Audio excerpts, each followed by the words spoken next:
What's up, ultra happy people? My name is Tania. I'm an ultra runner and coach, and your magnificent co-host, Andy. You're very excited co-host today because we've got a fabulous guest, someone we're very excited about. We are so excited to have a guest of honor. And everyone, as you know, I have been preparing close to a year for this race. I've crossed literally 5 deserts in the aims to be training for this ultimate goal. And we have here the race director of Cocodona 2550, Steve. Yay! Welcome, Steve. Welcome. Thanks for having me. Well, thank you for coming on. It's a pleasure to have you here. And we're excited to ask you all the questions that you've probably been asked before and some that you might not have. All the questions, all the stories. That's what we're here for. Yeah. So I think first, Steve, if you could introduce yourself to our listeners and a bit about your history and how you came about to be the race director of Cocodona. Yeah, okay.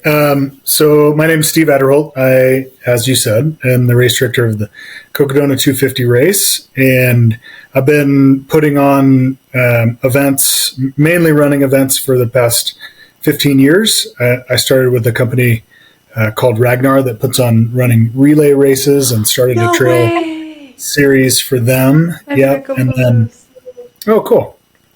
And then left right before COVID. My timing was impeccable. I got lucky there. And then just from being in the events industry for a while, I knew Jamil.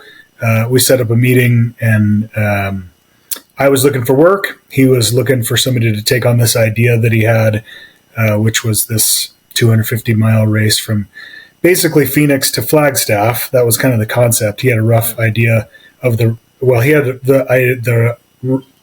route roughly sketched out, hired me, and it's been off to the races ever since. Yeah. And the rest is history. And the route's changed a couple of times, I believe, hasn't it?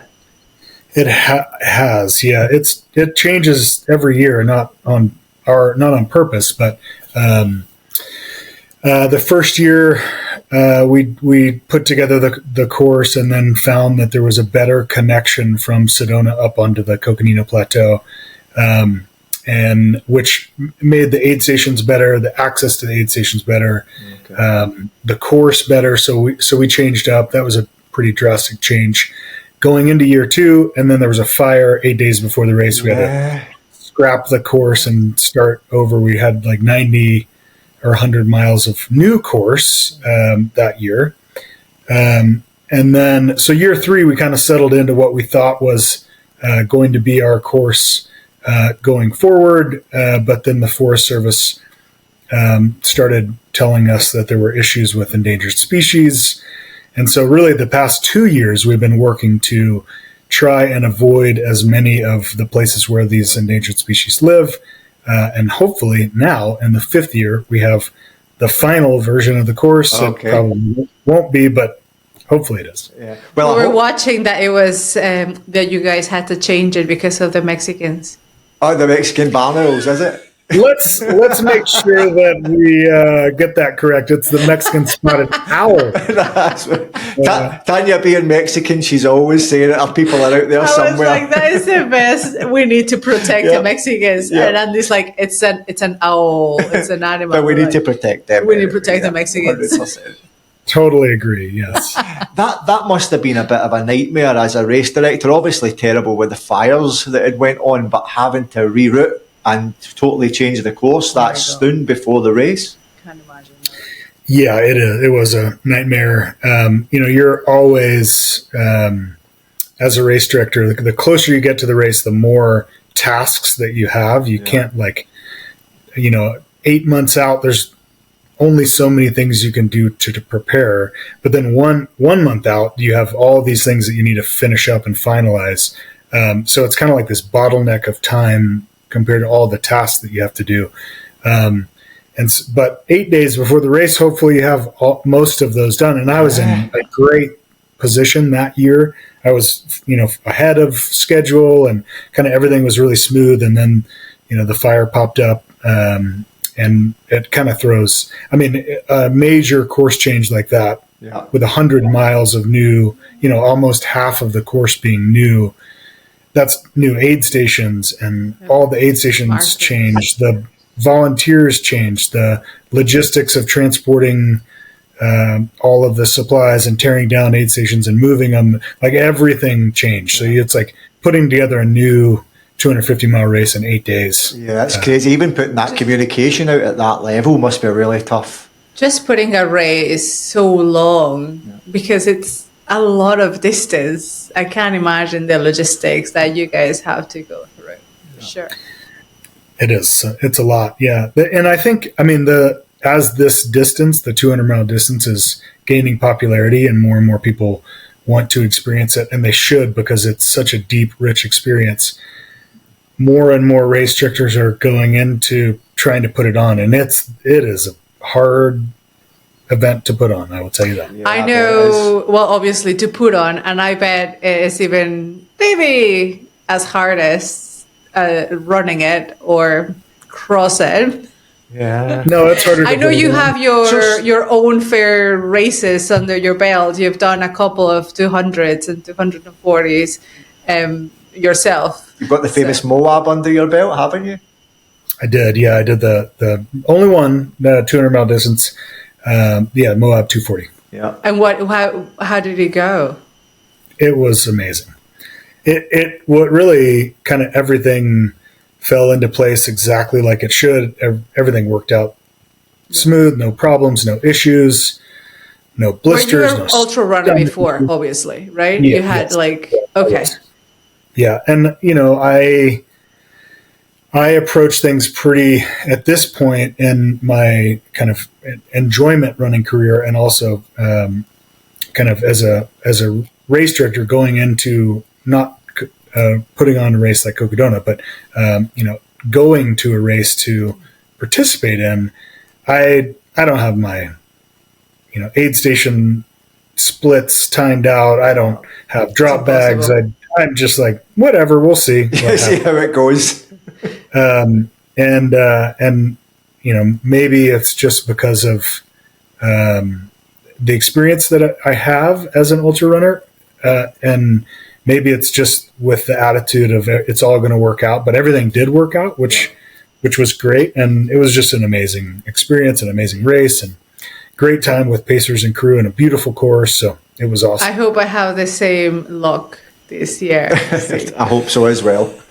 So as you know, it will be my first time doing 250. I've done 100 miler only, but I got into a quest of doing the deserts. That is sort of, so the idea started that I wanted to do Cocodona 250. That was a year ago. But then I look back and I'm like, I need to train for this very differently from what is a normal ultra, because it's several days. So I thought I need a race that mimics that, or an experience that mimics that. So I just Googled, stage races, because I thought that would give me a little bit of experience. And that's how Racing the Planet popped in.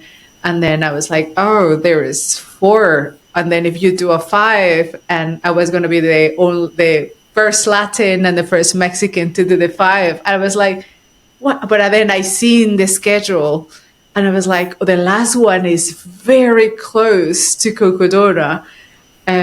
But, I said, why not? And so far, we're still alive. It's been a hell of a ride, but I don't know if you are familiar with the kind of this races that I've been doing, which are self-supported. We crossed 250 kilometers, but it's in stages. So I'm going with that mindset and sort of breaking the distance in stages to kind of keep going. It will be longer stages for sure that I've done. I think my stages are 40 kilometers every day. and then I have 1 day of 80. I mean, it's a little bit different as well because I'm not carrying my 10 kilos all my life in my backpack this time. And I am so excited that there is going to be actual food as well in the checkpoint. So there's water, and there's definitely a little bit more of like a luxury in that side.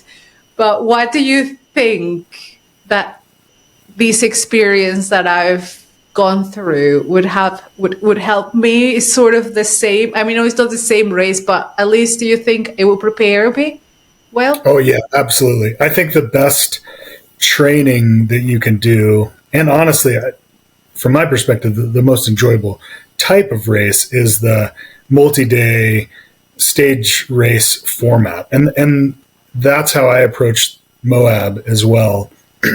Was 70 miles a day, sleep until an hour before sun comes up, get up, get ready, and by that time that hour melts away, the sun's coming up and you kind of rejuvenate with energy, and then do 70 miles, and then wherever you are, 70, whatever time of day it is, sleep until an hour before sunrise. So I think that's a great strategy for Cocodona, and great training as well.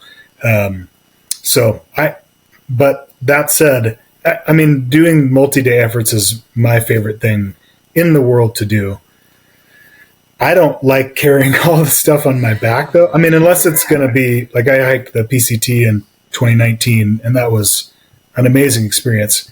But that's hiking, and you're doing 20 miles a day, so different. And I've done some fast pack stuff, and that's fun. But man, it's so much better to like roll into the way I've done it a lot of times is roll into a town, have a hotel room, get dinner and a beer, wake up the next morning, have breakfast, and then go run a big day and go to the next place. So it does have a little bit of luxury there. And man, the food is really good at Cocodona. So I think you're going to be pleased with that. And, there's a few camps where you get, bunk beds, and it's pretty great. Yeah. You're not having to carry everything like you do with racing across the planet, but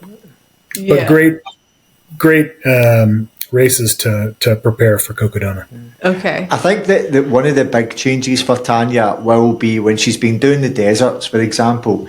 It's in Namibia when she ran across that, it was extremely hot running the whole way across. And then she done Antarctica, which was extremely cold. In Cocodona, obviously, you've got points where it's going to be extremely hot and it's going to be extremely cold in the same day at freezing at altitude. Have you got any advice for that? Obviously, there's kit involved that you can take kit with you, and there'll be checkpoints and stuff. But is there anything that you can give advice on how to deal with that? Yeah, absolutely. I mean, I think that's one of the cruxes of the event right there is, that first day of heat, getting through that, but also then, if you're overheated, sunburnt, depleted going into a night that's going to get down to freezing, it has even a more of an impact on you. That cold does at night. So, I mean, I would, that first day is kind of the day to focus on the things to do right. And, it's probably a lot of the things you've done in the hot weather races, that you've been doing training, but, cover up I like to, some people go out and they have a tank top on and short shorts, and I'm like, that's not. I did that mistake in Namibia. Yeah.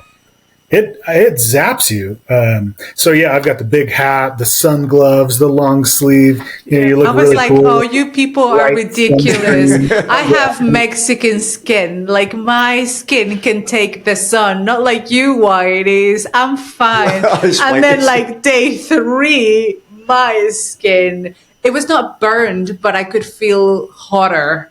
So the moment that I put sleeves, I had to cut some sleeves from another top that I had. And it definitely got cooler right away. So, yeah. Yeah, and it's not just the temperature that you're feeling, but like, the UV beating down on the cells of your body, your cells are having to do work to repair themselves, which is electrolytes and water and energy. And if you can take as much of that away as possible, it definitely helps. So I cover up. I would put sun gear on and be, ready for the heat. Move super slow that first day. Take your time. Just hike it out. I think the first day or the first couple of miles are quite like that's already quite tough. I think it really starts around mile 11 is when it really gets hard, and you're getting into the heat of the day, starting to get into the heat of the day then as well. I think there's 2.5 miles of on kind of like nice graded dirt roads, and then we travel up a creek bed, and there's a little bit of scrambling involved. So that may be what you heard, but it's pretty nice until mile 11. Then it's not very nice after that. Then from 11 to 31 is some of the hardest trail, quote unquote, running. That's the one I was listening about. Yeah, I'm sure I'd read in, was it 2023, there was a 78% completion rate on it, and there was 28% DNF. Where was the main area that people DNF'd, and for what reason? Was it the first day because they ran into problems, or was it a bit later on? Was there a reason, a particular reason? Like, can you peep where is the majority of people drop off?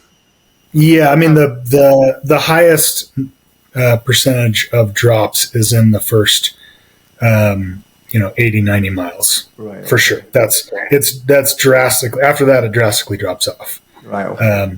So it's most of the time it may not be people dropping out at mile 37, which is that end of that first really hard section where you first see your crew, but the damage is done then, and they're just trying to hang on, and that's usually where it is. So yeah, the first 80 miles. First 80. Yeah. Okay. And you think it's a mental game at that point, is it? It's they can't take it anymore. Not and physically necessarily as well, because if you didn't take care of yourself, it's going to start. Yeah, I think that's the main. I mean, there are people that have outlier issues, stomach issues, or foot issues or whatever. But I think the mental piece is definitely something. If you could just keep going, you'll get to the finish line. But yeah, like you were saying, the taxing of the body that first day is just an unraveling effect that a lot of people can't recover from. So, taking it slow, making sure water and salt, your electrolytes are balanced through that first day. I mean, we have a 4-liter required fill that you have to leave aid station number 1 with 4 liters filled up. But that's like bare minimum, So yeah, I heard some stories of people like, having not water at a certain point, and that is very tough. Yeah, and you think, so that's 4 liters from mile 7 to 33. So that's the distance you're talking about. Plus, we have two water stations in that section where you can fill up an additional liter. So you're talking, you're going through 6 liters, and you're going to go through 6 liters. So and most people will carry more than that 4 liters, and I highly recommend carrying a little, filter flask. Is there rivers around? Yeah. There can be, and we'll get a report that will let the runners know beforehand. But I would be prepared to have that in your pack the first day, because if there's any water out there, you're going to want to take advantage of it. That's a good shout. Yeah. That's the first time I hear about like the filter water. That's a good shout. So, as a race director, what does the start line look like on the day of the race? And do you get any sleep? More to the point. I usually go into the race really taxed on sleep. The week before the race is getting 3-4 hours of sleep a night, and then it's kind of the same during the race. It's depending on what's going on. It's 1 hour to 3 hours of sleep every night. So it's 2 weeks of major sleep deprivation for me. Yeah. But you guys must be so proud, because I think this race is starting to become, or is already an icon. It's like an iconic route. Like it really is beautiful. Like, you guys have done really well. I don't know, their marketing, or they're like just kind of putting out there the route, and not only because of the beauty, but also making it look not. I know it's scary, but you guys approach it in a really nice, fun way, if that makes sense. I think this one, and I think Aravaipa in general, have done a great job in that sense as well.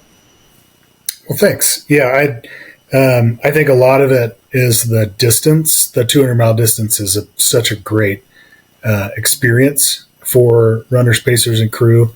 I think that's a lot of it. And, the live stream that we produced during the race has had a multiplier effect on that the popularity. Has been a game changer. Yeah, we game watch changer. it.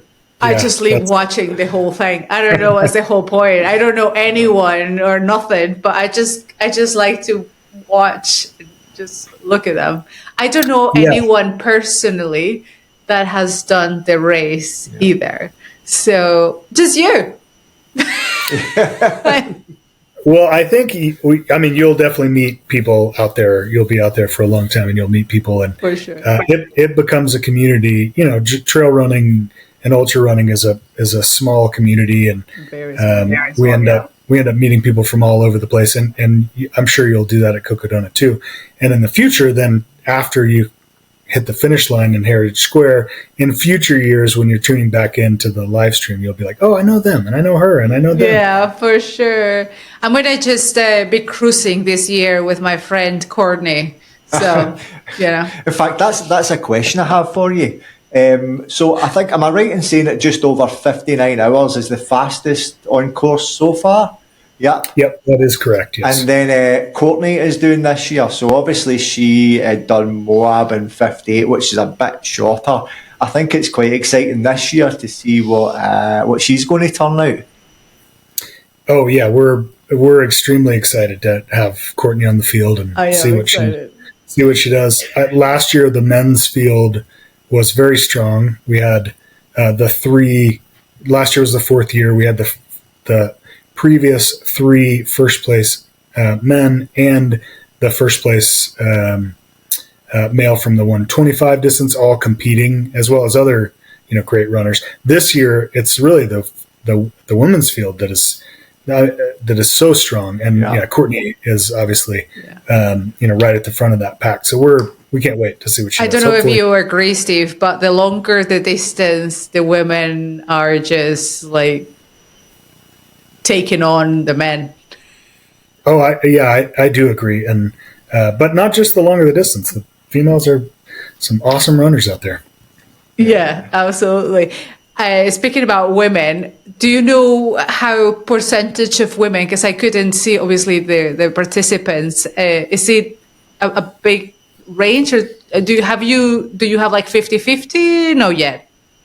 I wish that we had already 50-50. We're, in aggregate with all of the distances, we're approaching that. In the 250, we're just over 30% female for this year. The 125 distance is right at 50-50, and then the 39 mile distance is 53% female. So, really good female participation. And, hopefully we'll get over 50% in the 250 in the coming years. Sorry, you got caught off a little bit in there when you were saying the 250. What's the percentage? Sorry? So we're just over 30%. That is pretty good. Yeah. And, the other distances, it increases going down with the distances. Wow. That's pretty good. I think it goes hand in hand with what I was saying about that you guys are doing a great job on just putting these kind of distances out there. And can you talk to me a little bit of cutoffs? Because I am slow, steady and strong, but a little slow. I love his positivity. I'm slow, so I'm a little bit scared of the cut. I'm always being chased by the cutoffs. So, Is it a big element, or you guys are quite just like, like if you're okay, you can pass kind of thing. Well, we are strict with the cutoff times. Strict, yeah, that's the word. But the cutoff times I feel are pretty generous. Okay. And I did change up the cutoff times a little bit this year to kind of give more of an average of 2 miles an hour, so 30 minutes per mile pace. So that's pretty good. A moderate hiking pace for long stretches of 50 to 80 miles, and then built in a little like 2 to 3 hour buffer for if you're moving at that pace, you still want to be able to sleep. So I built in, that moving pace is kind of like the consistent cutoffs is 2 miles an hour. And then, you get to a sleep station and you get like an extra, 2 hour buffer then. And then it continues the next day with that 2 miles an hour pace. So I think it's pretty generous. So even if someone was like hiking or walking the whole way, they would also have a possibility? Yes, yeah. You could hike the whole course and still make cutoffs. Yeah, that's great. There you go, Andy. Yeah, I was going to say that's the pace I run at. That's the challenge you got for the next year. I know. Actually, I've believe it or not, I just started running a year ago, and Tania has convinced me to sign up for an ultra. So I'm doing a stage race in Greece. We're actually running from Marathon all the way across Greece. So I'm quite excited. I thought his fair race should be a 250, multi-stage, self-supported, just for the fun. Well, you had me on everything until self-supported. That's the piece I'm like, well, I don't know about that one. Yeah. That itself, we've been covering it in the podcast because it's been a learning curve for sure. It brings a little bit, it is a different sport altogether. Like equipment's different, everything is different. But I think it gave me a really good like mental toolkit and like problem solving skills because you're on your own for those 6 days, which like I was saying, I feel not confident, but I feel excited that I'm not going to be alone for 5 days. My family is going to be crewing me with Andy as well and trying to get a couple of pacers. But I think that itself sounds like a good fun rather than being alone by yourself with a backpack. Yeah, no, I totally agree. I think that's a big, for me personally, if I was doing a 200-mile race, that's a big piece of it is the time spent with pacers and crew and, the time that they get to spend together. It's a ultra for them as well. Yeah, for sure. Andy, I know you'll find that too, but it's just a great experience and life's better with friends and family around. And that it is an added challenge. The runners that compete Cocodona without pacers or crew, it's definitely a harder challenge, but I don't think it's as enjoyable. I know. It's true team sport for sure. I'm excited and nervous about some things. I'm excited that it's going to be my first time in a Winnebago. So we've hired a Winnebago for it. But I think the thing I'm most nervous about with crewing Tania, and I've crewed her many times, but just not something on this sort of level, is the emotional side of it and the emotional state and trying to judge that when she comes in, I think that's going to be a tricky part, especially being husband and wife. God only knows what she's going to be saying to me, You probably have seen it all and pretty much seen it, experienced it all. What would you say is the biggest, let's say, top 3 mistakes not to do in race day? Going too fast in day one. Okay. And not being prepared day one for carrying enough water and electrolytes. That's a huge mistake that many people make every year.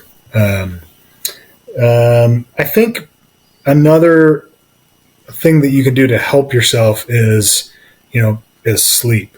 A lot of people, you'll end up moving slower if you don't sleep, or if you just take dirt naps, than if you, get a good hour, 2, 3, 4 hours of sleep, and then you'll end up moving way faster the next day, the whole day, than you would if you skipped out on that sleep. So I think people make that mistake of like, oh, if I sleep, that's going to be time. I time on the still clock. haven't figured out that part of the sleeping, because like you were saying, there's a lot of people that do their nap kind of thing, and that works for them, that I've been watching, and it was like, okay, that I can do that. But then also there's another part, like you were saying. So I still haven't kind of, think how I want to do it. But I think if you're saying that the approach of taking it as like a stage race, I think that way I'll say, let's cover, 50 miles per day, and then just sleep for whatever hours, 1 or 2 probably is the best, is best strategy, you would think. I think so, yeah. And I would try to, 5 days, 50 miles a day is 250. Yeah. So I would try to bank a little bit more than that 50 each day. But then, yes, sleep 1 to 3 hours would be great. More than 50 miles a day? Easy. Yeah. You got it. And then, and then if it comes to the point to where you just are not moving very fast at all, it's like you're only moving a mile every hour, or you just can't stay awake, then's the time for a dirt nap, So it's like strategic sleep, in that, like, every day try to get a couple hours of sleep. If you just cannot stay awake, then, go to sleep. Yeah. That's, if you're not right at cutoff, that's what you should do, and you'll rejuvenate and feel better.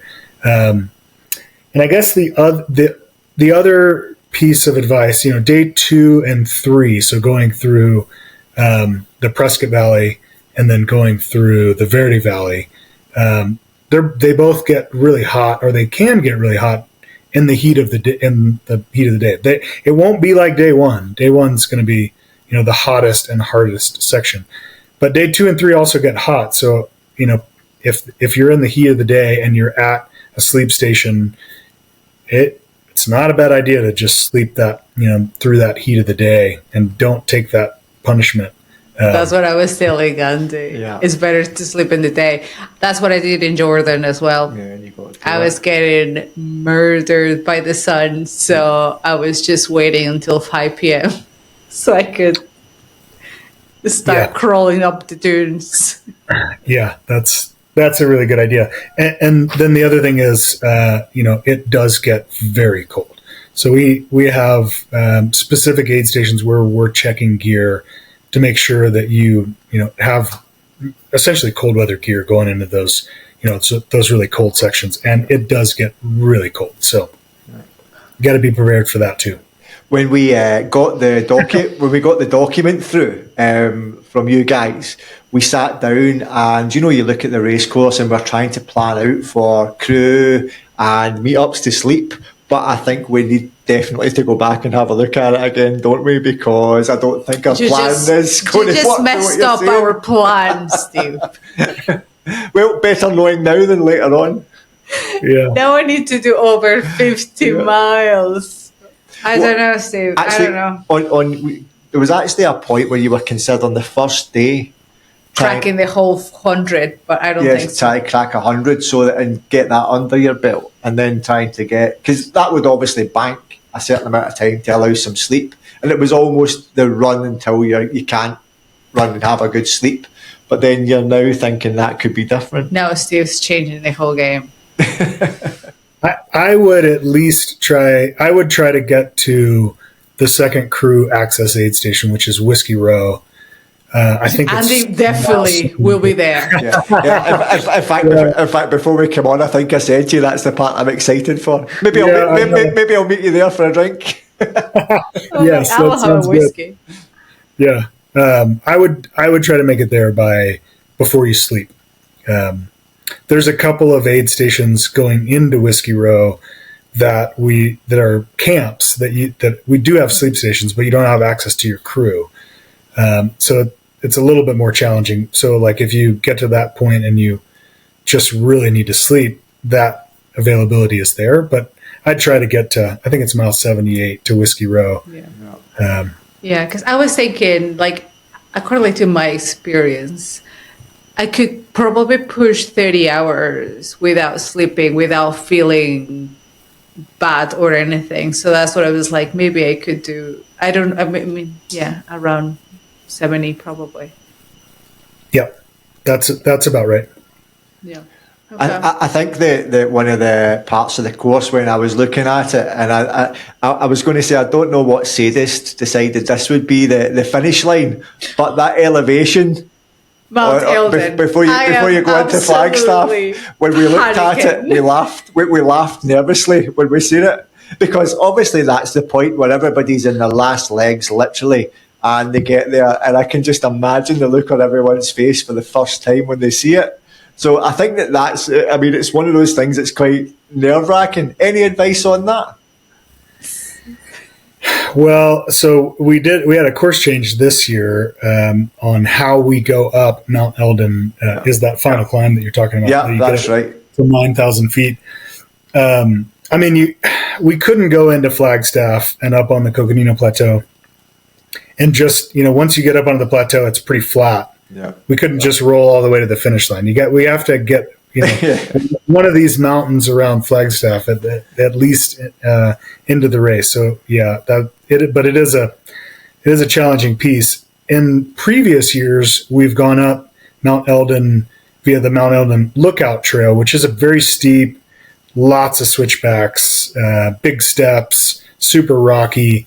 And that's a very challenging climb. But then the way down was a dirt road that was really smooth, and it was pretty steep, but really smooth. We've had to change up because of the Mexicans. Mexicans Damn Mexicans.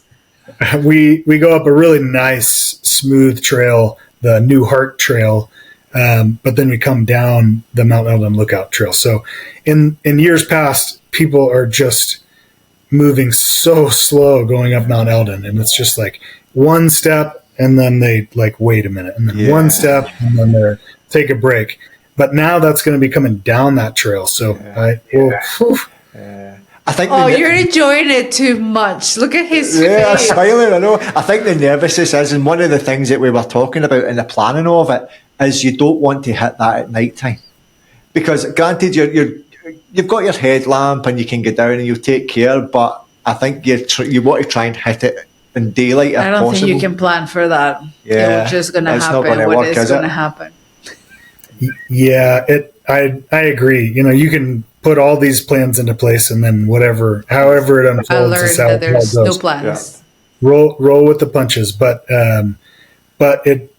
in previous years we have had some really cold temperatures up at the top of Eldon. It's been, below 20 degrees Fahrenheit with 60 mile an hour wind gusts. And that's really some rugged temperatures. So, I mean, if you have time to spare and you're like, hey, I'm just going to wait until just before sunrise to take off over Eldon, maybe not a bad plan. Yeah. Okay. Only if I have time. Obviously, with that elevation as well, you've got altitude. It's like we've talked a lot about altitude recently because the next desert at Tania is doing Atacama.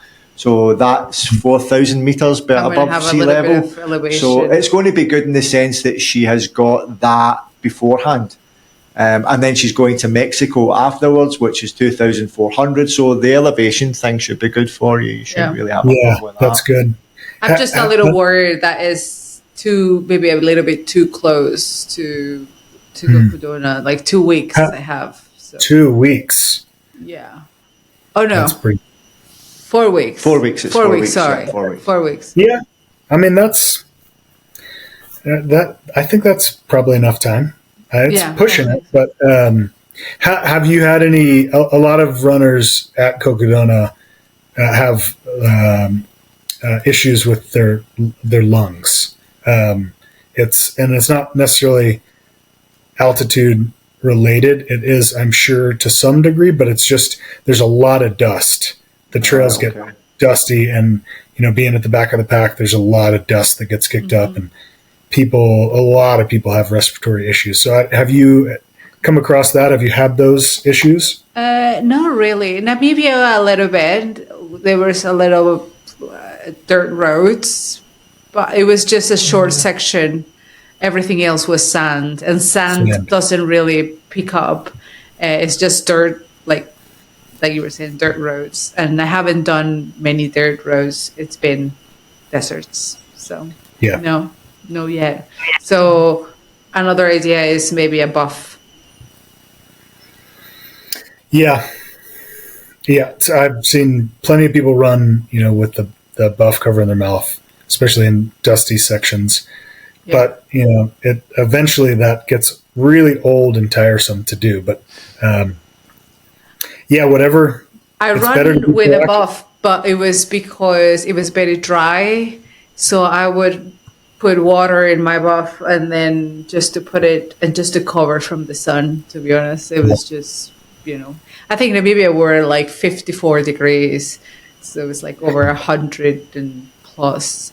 So I was all covered, and I don't know if you see, but I don't even wear sunglasses. I wear like a hat to cover my whole face. So it's like a whole visor that comes down to my face. So there's like nothing that is touching me. I look like a Martian. It's got a bit of RoboCop about her. But it works. So maybe I'll take it to Cocodona then, because it looks like, I think I was underestimating the heat part of it, just because, and I think I don't want to go into the race thinking, oh, I've crossed 5 deserts, I'm okay with the heat, because I think that could be a mistake. And then I can underestimate. Yeah, I think that's smart. It can be that day one, it can get up to 90 degrees, and the sun is really intense in Arizona. I don't know if it's been the same in the other desert races you've done, but the sun is super intense. Yeah, and there's like no shade. Well, probably there's no shade either. I mean, every once in a while you'll get a big, tall saguaro cactus that you can kind of hide behind. But otherwise, not much shade. Yeah. I've got this vision now of Tania standing there, like you say. Like the form of the cactus. Yeah. No, I had no shade either. I mean, Namibia was dunes, and there was nowhere to hide. Even to go to the toilet.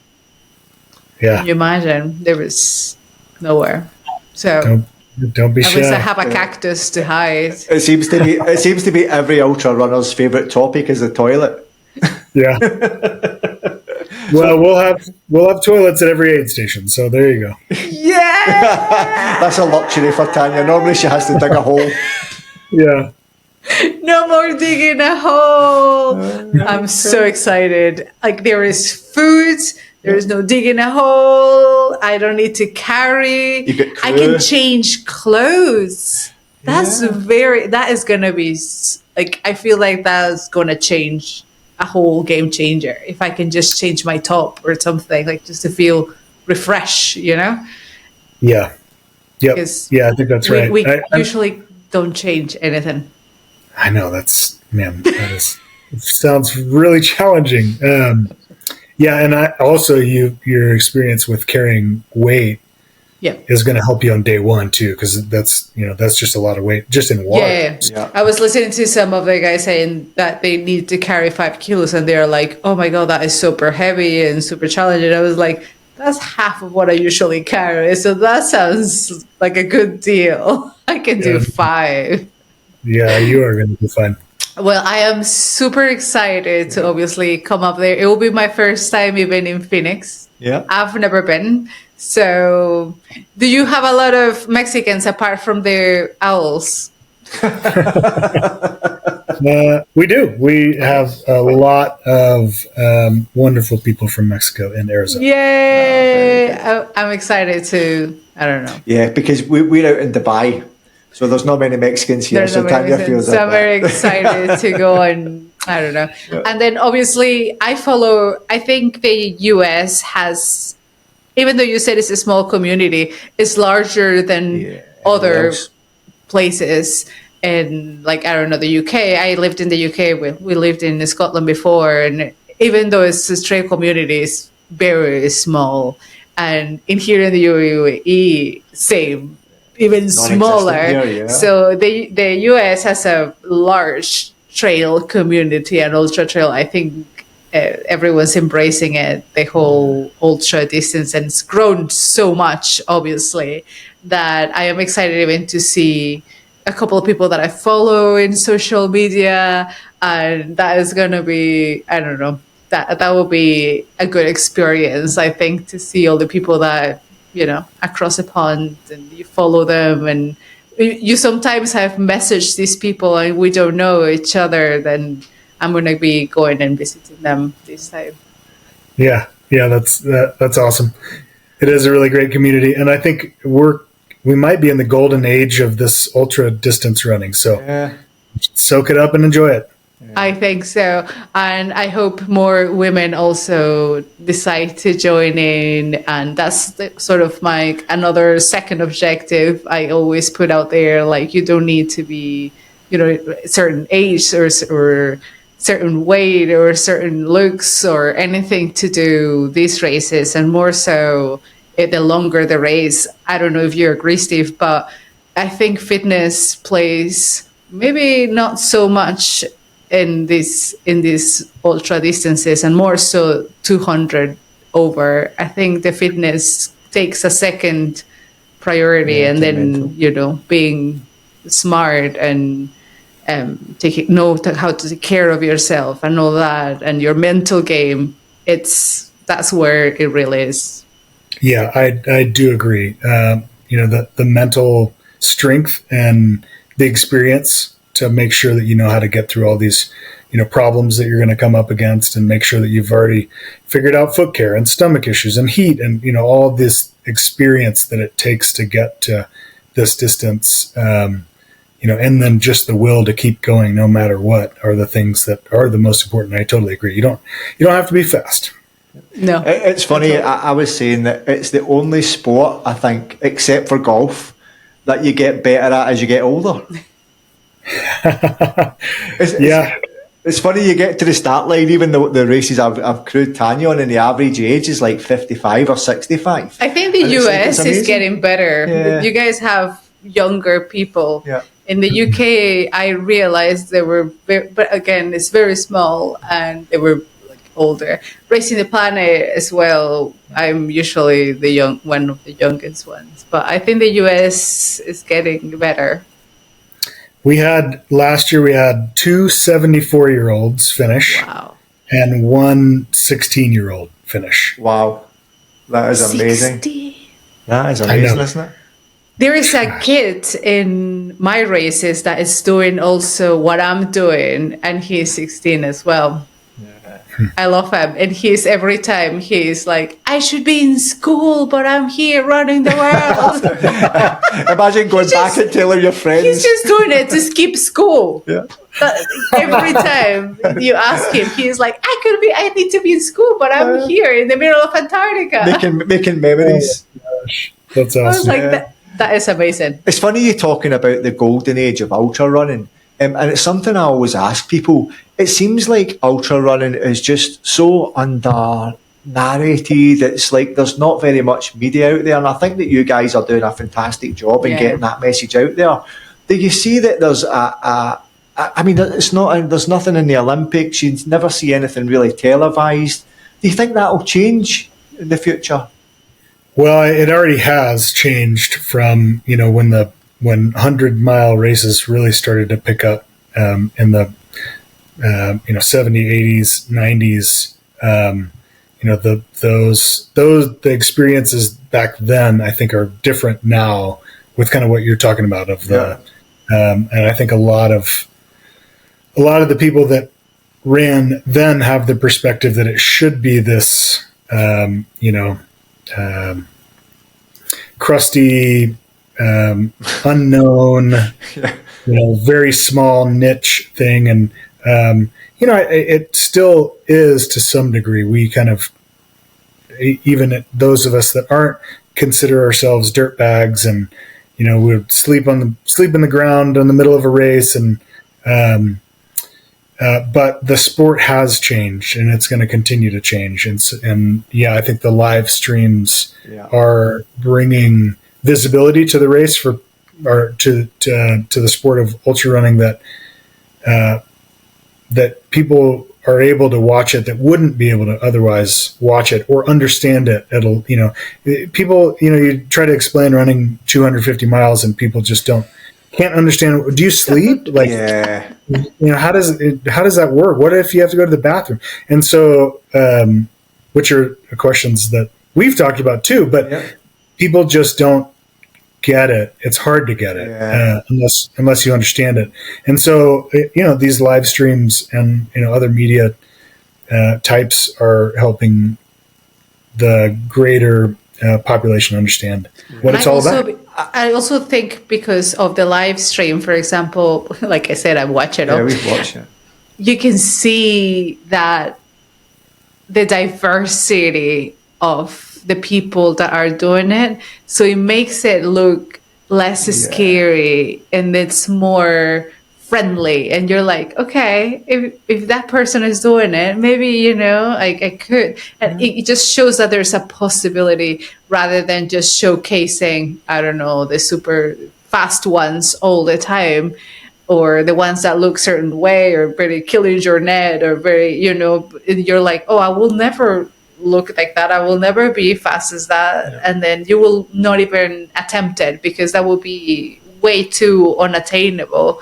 But what you guys did in the live stream, apart from that, is showing people like the diversity. And I think that was one of the things that when I was watching, I was like, I think I could try it at least. And that already, I think it's, that's what everyone should be aiming for. Just try it.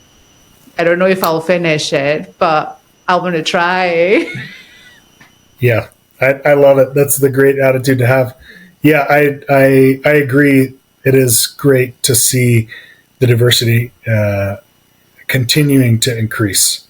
And I hope we create an environment that can just keep happening, because it needs to.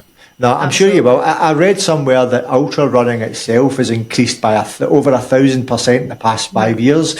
But that's down to guys like you that are putting it out there for people to see, because otherwise people wouldn't know about it. It's like you say, that when you explain to someone you've done 250 miles or kilometres, they can't even wrap their head around it. In fact, believe it or not, I'll tell you a funny story.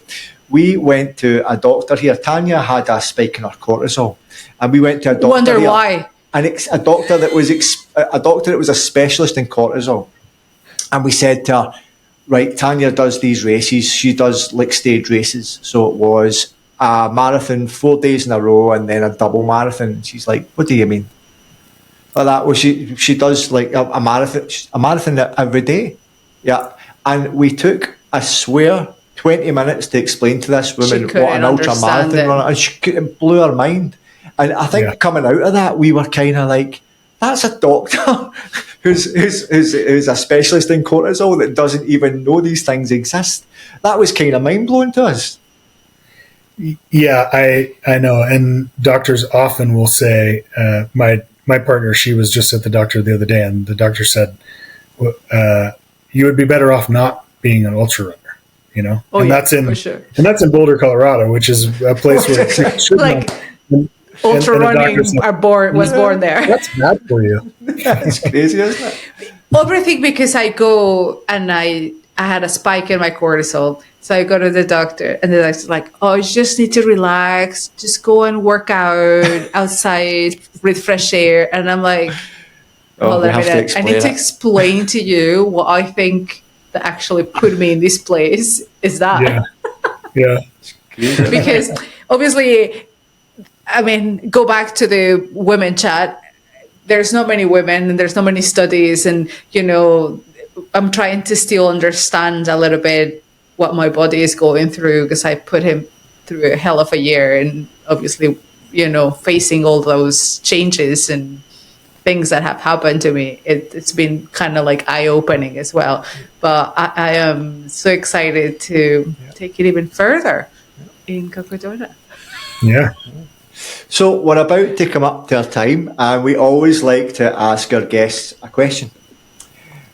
We always like to ask, what has been your funniest moment, either as an ultra runner or as the race director of Cocodona? Oh man, there are Just so one. many stories. I know. Too many. Can I do two? You can do two. We love that. I'll make it really quick. Well, one, I was the race director of a race where a guy called 911, and he got connected to the sheriff's office, and he was calling for an evacuation, and they dispatched a helicopter to come get him. And meanwhile, we were connected with the sheriff's office, and we didn't know that a runner had called until the sheriff contacted us. So we went out and tried to find the runner. We found the runner, and his calves were cramping. Right. He was having cramps. Oh, and he's called a helicopter. And he called for helicopter rescue. We're like, dude. You're going to have to pay for that. Yeah, we called off the helicopter. We just drove him back, so that was shocking. Drink some water, man. Drink some water. He was like, I felt my calves starting to cramp up, and I know what happens. This has happened to me before. Yeah. And I'm like, well, what? Yeah. Okay. And then the first year of Cocodona was a big learning experience. Anytime you do something for the first time, it's a big learning experience. So I hadn't slept 3 nights, and I was starting to lose my mind. And I went into my van to make coffee. It was day 4, so I hadn't slept, and was trying to make coffee so I could stay awake because I kept falling asleep. And I have it's a Chemex. It's like a glass pour over coffee maker, and I was pouring the coffee or pouring the water through the coffee maker, and I fell asleep standing up making coffee and I've fallen asleep standing up many times, but usually you start to fall over and you wake up, but I hit the ground, and the coffee, my Chemex shattered, and thank goodness I didn't get cut. But I was like, okay, then it's time to go to bed. I think you need to sleep. I was going to say, did you call 911 or a helicopter? No, I didn't. I need some help to sleep. Brilliant. I love it. And before you go, just to leave me with some inspiration, because now you left me a bit more scared.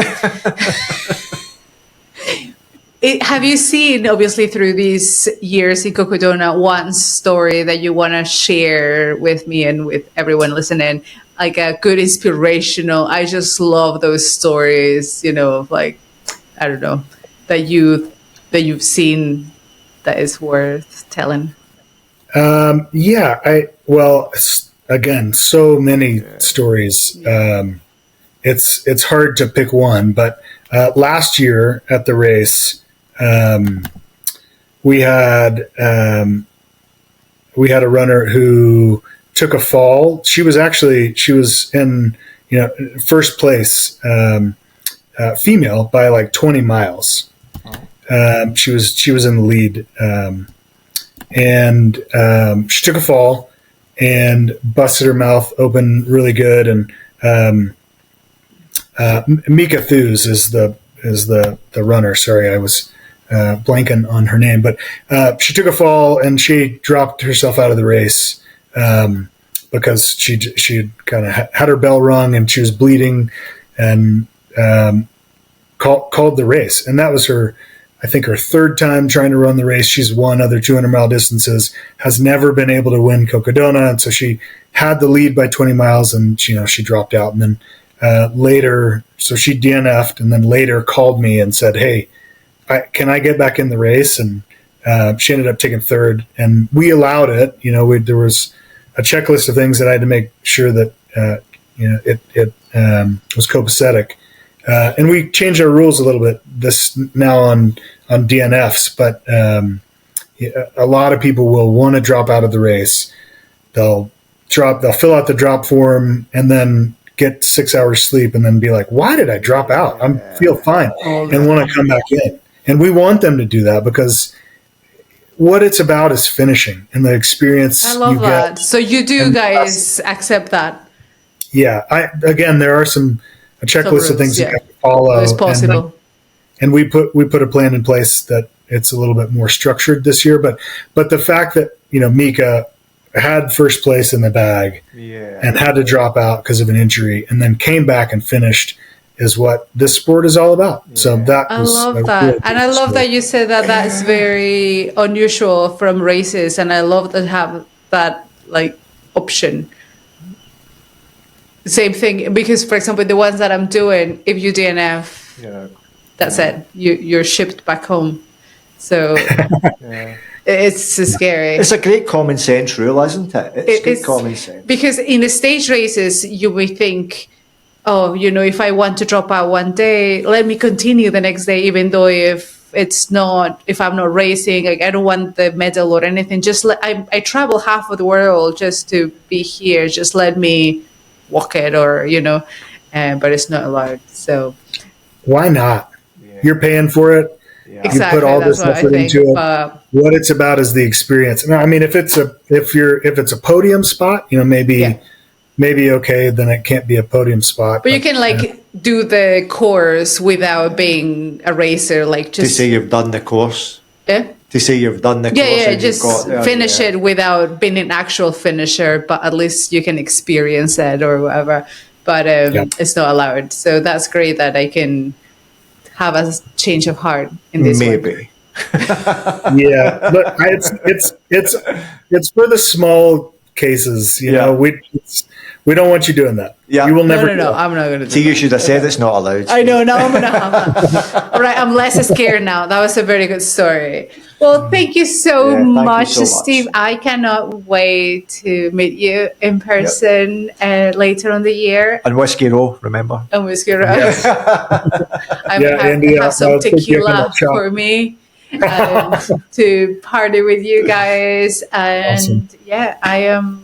I'm ready as I could be, and it will be really fun to bring this story to this side of the world now, so they can showcase the beautiful course that you guys planned. Yeah, awesome. Well, thank you. It's been a pleasure and great meeting you too, and good luck with your last races, and we're looking forward to seeing both of you in May. We'll see you soon.